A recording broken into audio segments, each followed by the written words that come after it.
সূরা ফাতিহার অনেকগুলো নাম আছে।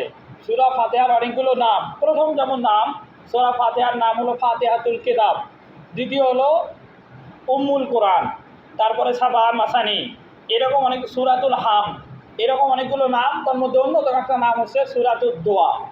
কোরআন মাজিদের সূরা ফাতিহার ভিন্ন একটা নাম সূরাতুদ দোয়া।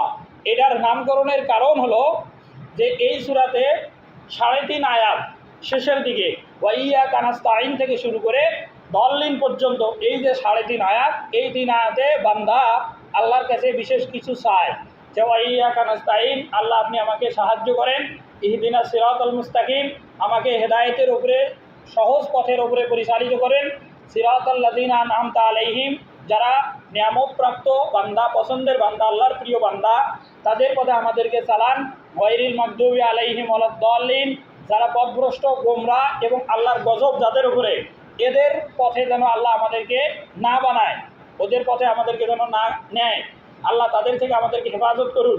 এই চাওয়া বান্দা সূরা ফাতিহার শেষ 3.5 আয়াতে করে। এটা হচ্ছে দোয়া। আর এই কারণেই সূরা ফাতিহার নাম সূরাতুদ দোয়া।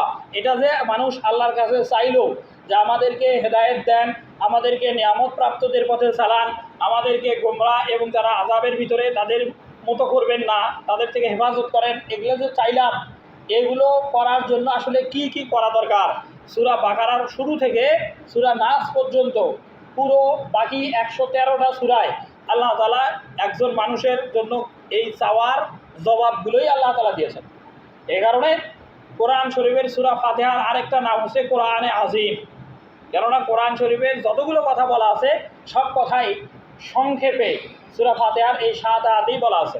এই কারণেই আল্লাহ তাআলা বলছেন ওয়ালাকাদ আতাইনা সাবাল মাসানি, যে হে নবী আমি আপনাকে বারবার পঠিত 7টা আয়াত দিয়েছি।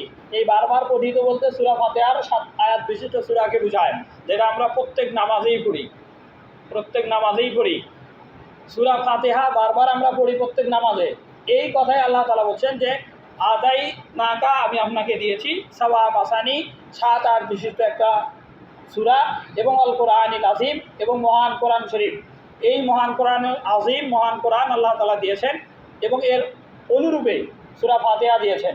এই সূরা ফাতিহাতে আমরা আল্লাহর কাছে যেমন হেদায়েত চেয়েছি, সূরা বাকারার শুরু থেকে শেষ পর্যন্ত হেদায়েতের জন্য কি কি দরকার সবগুলো বলা আছে।